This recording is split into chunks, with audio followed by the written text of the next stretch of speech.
प्यारे बच्चों, आज हम आपको मन्नू भंडारी जो 90 के दशक में अपनी पटकथाओं के लिए बेहद प्रसिद्ध रही हैं, उनकी एक बहुत ही प्रसिद्ध पटकथा है रजनी, जो दिल्ली दूरदर्शन के माध्यम से दूरदर्शन पर दिखाया गया।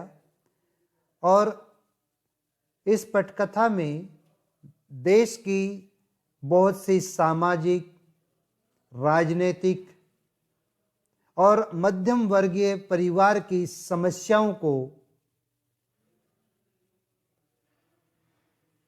रजनी धारावाहिक के माध्यम से देश के सामने रखा गया, लोगों के सामने रखा गया।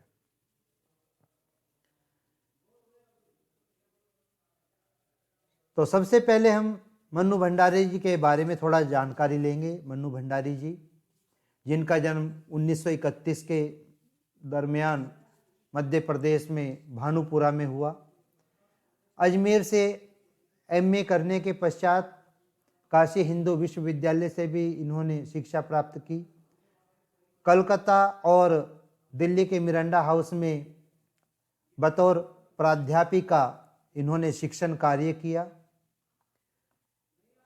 इनको बहुत सी उपलब्धियां प्राप्त हुई हैं और इनकी साहित्यिक उपलब्धियों को देखते हुए हिंदी अकादमी दिल्ली का सर्वोच्च जो सम्मान है, शिखर सम्मान, वो इनको दिया गया। बिहार सरकार से इनको सम्मानित किया गया। कोलकाता की जो भारतीय भाषा परिषद है, उससे भी इनको सम्मानित किया गया। राजस्थान संगीत नाटक अकादमी से इनको पुरस्कृत किया गया और उत्तर प्रदेश के हिंदी साहित्य संस्थान द्वारा भी इनको सम्मानित किया गया। इनकी अगर हम रचनाओं की बात करें तो मुख्य रूप से ये गद्यकार हैं और इन्होंने जो कहानी संग्रह की अगर इनके देखते हैं तो एक प्लेट सैलाब, मैं हार गई, तीन निगाहों की एक तस्वीर, यही सच है, त्रिशंकु, आंखों देखा झूठ, ये इनके प्रमुख कहानी संग्रह हैं। अगर हम उपन्यासों की बात करें तो आपका बंटी, महाभोज, स्वामी और राजेंद्र यादव के साथ मिलकर के इन्होंने लिखा है 1 इंच मुस्कान, ये इनके प्रमुख उपन्यास हैं। और जब हम इनकी पटकथाओं की बात कर रहे हैं यानी स्क्रिप्ट्स की बात कर रहे हैं तो रजनी, निर्मला, स्वामी और दर्पण, ये 4 इनकी प्रमुख पटकथाएं हैं जिन पर दूरदर्शन के धारावाहिक बनाए गए हैं और फिल्में भी इनकी पटकथाओं पर बनी हैं। मन्नू भंडारी जी की साहित्यिक विशेषताओं की अगर हम बात करते हैं तो मन्नू भंडारी हिंदी कहानी में उस समय सक्रिय थी जब नई कहानी आंदोलन अपने उठान पर था। अब ये नई कहानी आंदोलन क्या होता है, ये हम हिंदी साहित्य के इतिहास के बारे में जब हम पढ़ाते हैं तो हिंदी कहानी का इतिहास आपको पढ़ाया गया होगा, तो उस समय आपको ये बातें बताई गई हैं। इनकी कहानियों में पारिवारिक जीवन, नारी जीवन, समाज के विभिन्न वर्गों के बीच की जो विसंगतियां हैं, उनकी इन्होंने विशेष आत्मिक अंदाज में अभिव्यक्ति की है।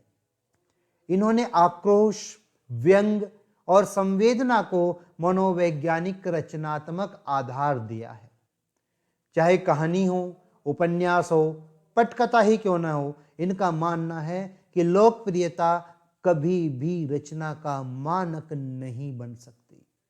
असली मानक तो होता है रचनाकार का दायित्व बोध, उसके सरोकार, उसकी जीवन दृष्टि, ये इनका मानना है। तो आइए हम देखते हैं रजनी जो पटकथा है, जिसमें प्रमुख किरदार प्रिया तेंदुलकर जी ने निभाया। उन्होंने रजनी की भूमिका निभाई और रजनी की भूमिका को उन्होंने इतना जीवंत कर दिया कि लोग उन्हें प्रिया तेंदुलकर को, जो उनका वास्तविक नाम था, उस नाम को दरकिनार करके, उस नाम को अलग करके उन्हें रजनी कहकर ही संबोधित करने लगे थे। तो ये थी रजनी की लोकप्रियता। तो आइए हम इस पाठ का सार देखते हैं। रजनी पाठ का सार, पटकथा जो ये है यानी स्क्रीन के लिए लिखी गई कथा। पट कहते हैं पर्दे को, रजत पट फिल्मों के लिए इस्तेमाल किया जाता है, यानी फिल्मी स्क्रीन भी ये हो सकती है और दूरदर्शन या टेलीविज़न की स्क्रीन भी हो सकती है। मूल बात है कि जिस तरह मंच पर खेलने के लिए नाटक लिखे जाते हैं, उसी तरह कैमरे पर फिल्माए जाने के लिए पटकथाएं लिखी जाती हैं। कोई भी लेखक किसी भी विधा में लेखन करके उतने लोगों तक अपनी बात नहीं पहुंचा सकता जितना पटकथा लेखक अपने पटकथा लेखन के द्वारा लोगों तक जुड़ सकता है। इसलिए पटकथा शूट होने या धारावाहिक या फिल्म के रूप में लाखों करोड़ों दर्शकों तक पहुंच जाती है। यही कारण है कि आज के युग में अधिकांश लेखक पटकथा लेखन की ओर जुड़े हैं, उनका रुझान पटकथा लेखन में हुआ है और वो पटकथा लेखन में अपना भविष्य बनाने की ओर अग्रसर हुए हैं। मन्नू भंडारी जी ने जो यहाँ पटकथा लिखी है जिस पर हम चर्चा कर रहे हैं वो है रजनी धारावाहिक की एक कड़ी, जिसमें शिक्षा के व्यवसायीकरण पर चर्चा की गई है। ये पटकथा, ये नाटक 20वीं सदी के 90 के दशक में बहुचर्चित टीवी धारावाहिक के रूप में चर्चित रहा है। ये वह समय था जब दूरदर्शन पर सोप जो है ओपेरा स्टार्ट हुए थे। हम लोग, बुनियाद दूरदर्शन पर प्रारंभ हो चुके थे। तो उसी समय बासु चटर्जी के निर्देशन में यह धारावाहिक रजनी तैयार किया गया और रजनी धारावाहिक की प्रत्येक कड़ी अपने आप में स्वतंत्र होती थी। प्रत्येक धारावाहिक अपने आप में पूर्ण होता था। लगभग 40-45 मिनट का एक धारावाहिक ये हुआ करता था। हमने अपने बचपन में खूब देखा है इसको और अब भी हमें उसे देखने का मौका मिलता है YouTube के माध्यम से, तो हम उसे जरूर देखते हैं क्योंकि एक सामाजिक उद्देश्य से परिपूर्ण पटकथा थी, तो इसे आपको भी देखना है।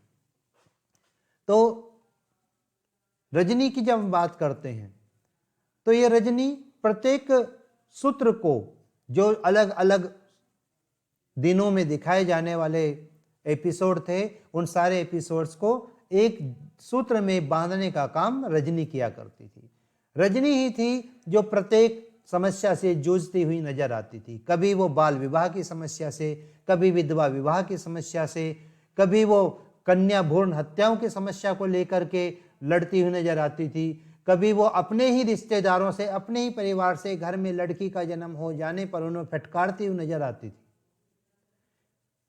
कभी टेलीफोन डिपार्टमेंट से, कभी दूसरे सरकारी महकमों से वो वहाँ की जो व्यवस्था है उस पर लड़ती हुई, उस पर व्यंग करती हुई, उसके साथ संघर्ष करती हुई नजर आती थी। इस पटकथा में भी रजनी एक विद्यालय में, विद्यालय के शिक्षकों के द्वारा पढ़ाए जाने वाले ट्यूशन, पढ़ाया जाने वाला बल्कि जो एक ट्यूशन का धंधा, एक जबरदस्त धंधा प्राइवेट स्कूलों के माध्यम से या सरकारी स्कूलों के माध्यम से भी उस समय देखने में मिल रहा था, उस पर ये करारा व्यंग करती है, चोट करती है, उस समस्या को हमारे सामने रखती है।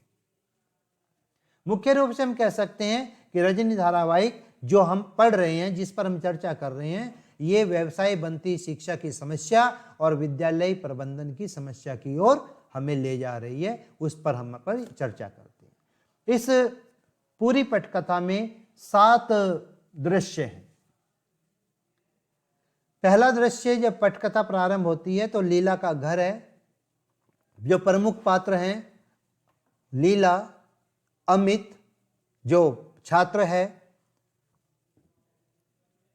रजनी स्वयं है, रजनी के पति हैं, बहुत सारे अन्य अभिभावकों के रूप में भीड़ का दृश्य भी यहाँ पर फिल्माया गया है। संपादक, समाचार पत्र के संपादक भी हैं, हेडमास्टर हैं प्रिंसिपल के रूप में। रजनी जब उनसे जाकर के मिलते, वो भी प्रमुख पात्र में कुछ समय के लिए हमें दिखाई देते हैं और शिक्षा विभाग के निदेशक भी हमारे सामने कुछ समय के लिए इसमें आते हैं। लेकिन पूरा का पूरा जो फोकस है वो रजनी पर ही आकर के केंद्रित रहता है। अमित जो छात्र है उसके माध्यम से पूरा ये एपिसोड तैयार होता है। रजनी लीला के घर जाती है, उसे बाजार चलने के लिए कहती है, तो लीला उसे बताती है कि आज अमित का रिजल्ट आ रहा है और वो उसे कहती है कि अभी मिठाई खा करके जाना। रजनी को भी ये पता है और रजनी की जो पड़ोसन है लीला बहन, वो भी ये बात जानती है कि अमित जो कि एक मेधावी छात्र है, पढ़ने में होशियार है, उसका रिजल्ट अच्छा आएगा, वो कम से कम फर्स्ट नहीं तो सेकंड जरूर आएगा। और अमित रजनी आंटी को बहुत मानता है, रजनी आंटी अमित के लिए हीरो है। तभी अमित स्कूल से आता है, उसका चेहरा उतरा हुआ है, रुआंसा है, लगभग रो रहा है, और अपना जो प्रोग्रेस रिपोर्ट है अपनी माँ की ओर फेंकते हुए कहता है, लो देख लो, मैंने पहले ही कहा था गणित में ट्यूशन नहीं लगवाया तो उसका नतीजा। उसे गणित में केवल 72 अंक मिलते हैं, जबकि उसके अन्य विषयों में बहुत अच्छे अंक हैं। हाफ ईयरली में गणित में उसके अच्छे अंक थे, और हाफ ईयरली के बाद से ही टीचर उसको लगातार ट्यूशन लेने की बात करता आ रहा था। उस टीचर ने से कहा कि आपके हाफ ईयरली में तो जैसे तैसे करके 96 अंक आ गए, क्योंकि हाफ ईयरली का पेपर इजी होता है, आसान होता है, परंतु फाइनल बहुत टफ होता है और फाइनल में आपके मार्क्स नहीं आएंगे। लगभग 22 बच्चे उस टीचर के पास, जो मिस्टर पाठक हैं, उनके पास ट्यूशन पढ़ रहे हैं, लेकिन अमित जो है नहीं पढ़ता है, इसलिए अमित के मार्क्स नहीं आते हैं। रजनी इस बात पर गुस्सा करती है और वो स्कूल में जाकर के हेडमास्टर से उस टीचर की शिकायत करने का निर्णय लेती है। अगले दिन वो हेडमास्टर के पास जाती है और जाकर के कहती है कि मैं अमित सक्सेना की जो रिपोर्ट है उसके पेपर देखना चाहती हूँ। अमित सक्सेना ने जो एग्जाम दिए हैं वे फाइनल के मैथ का पेपर मैं उसका देखना चाहती हूँ। तो हेडमास्टर वार्षिक परीक्षाओं की कॉपियाँ दिखाने से मना कर देता है और ये कहता है कि ये कोई नियम नहीं है। वो कहती है मैथ्स का जो पेपर है वो पूरा का पूरा उसने ठीक किया है, उसके अच्छे अंक आने चाहिए। हाफ ईयरली में भी उसके 96 नंबर थे, लेकिन हेडमास्टर नियम का हवाला दे करके उसे कॉपियां दिखाने से मना कर देते हैं। जब हेडमास्टर को नियम की बात करते हुए देखते तो रजनी कहती है, क्या आपके विद्यालय के टीचर्स के लिए ये नियम है कि वो बच्चों को ट्यूशन पढ़ाए और जो बच्चे ट्यूशन पढ़ते हैं उन्हीं को केवल पास करे, उन्हीं को अच्छे नंबर दे, और जो बच्चे ट्यूशन नहीं पढ़ते चाहे वो कितने भी मेधावी क्यों ना हो उनको जो है ना अच्छे अंक न दे करके कम अंक दे। तो इस पर हेडमास्टर कहते हैं कि आप और जो है ना टीचर और ट्यूशन पढ़ाने के लिए जो विद्यार्थी हैं या उसके पेरेंट्स हैं ये उनके ऊपर निर्भर करता है, अगर आपको नहीं लगता तो आप ट्यूशन मत पढ़ाइए। लेकिन रजनी कहती है कि टीचर जब बार बार ट्यूशन पढ़ाने के लिए विवश करता है तो क्या करें। तो हेडमास्टर फिर कहते हैं कि आपका आपसी मामला है, इसमें हम कुछ नहीं कर सकते। रजनी हेडमास्टर को कहती है, प्रिंसिपल को कहती है कि यहाँ इस सीट पर कुछ कर सकने वाला व्यक्ति चाहिए और मैं देखती हूँ कि कैसे कुछ नहीं किया जा सकता। उसके बाद रजनी अपने घर जाती है तो उनके पति के साथ बातचीत वहाँ दिखाई गई। तीसरे दृश्य में पति के साथ बातचीत है जिसमें पति उस पर गुस्सा करते हैं कि मेरी एक फाइल रह गई थी और तुम घर पर नहीं थी, मैंने फ़ोन किया था। तो रजनी अपने पति पर उल्टा गुस्सा करना शुरू कर देती है कि आप फाइल छोड़ गए जिसके बारे में मुझे पता भी नहीं और उस फाइल के लिए मैं घर पर रहूं, ये कौन सी बात हुई। रजनी का पति फिर उनसे पूछता है कि गई कहाँ थी। तो रजनी बताती है कि मैं ऐसे स्कूल में गई थी। तो रजनी के पति कहते क्यों बेकार के चक्रों में पड़ रही हो, क्यों फालतू की चीज़ें कर रही हो, तुम्हारा बेटा थोड़े ही है। तो रजनी अपने पति को समझाते हुए कहती है कि मैं अपने बेटे की बात नहीं, क्या अमित के लिए हमें नहीं लड़ना चाहिए। जो ये अंधेरगर्दी चल रही है चाहे वो उसमें कोई भी बच्चा है, क्या हमें उसके लिए आवाज़ नहीं उठानी चाहिए। तो उसके पति भी फिर चुप हो जाते हैं। चौथा दृश्य है डायरेक्टर ऑफ एजुकेशन का कार्यालय। रजनी बाहर बैठी हुई इंतजार कर रही है, चपड़ासी वहाँ बैठा हुआ है, 2-4 लोग और बैठे हुए हैं। रजनी काफ़ी देर से इंतजार कर रही है। तभी एक आदमी आता है, चपड़ासी को एक पर्ची देता है, पर्ची के साथ 5 का नोट देता है, 5 रुपये देता है और चपड़ासी अपनी जेब में 5 रुपये रख करके वो पर्ची जो है अंदर डायरेक्टर निदेशक को पहुंचा देता है। घंटी बजती है, वो व्यक्ति निदेशक से मिल करके वापस जब आता है तो रजनी दनदनाते हुए कमरे के अंदर घुस जाती है। अंदर डायरेक्टर साहब सिगरेट पी रहे होते हैं कुर्सी पर बैठे हुए, तो उनको देखकर चौंक जाते हैं और उन्हें कहते हैं आपको पर्ची देकर आना चाहिए था। तो रजनी कहती कि पर्ची तो कब से आपके चपड़ासी की जेब में पड़ी हुई है और शायद 2 दिन और पड़ी रही। तो डायरेक्टर पूछते हैं आप क्या कहना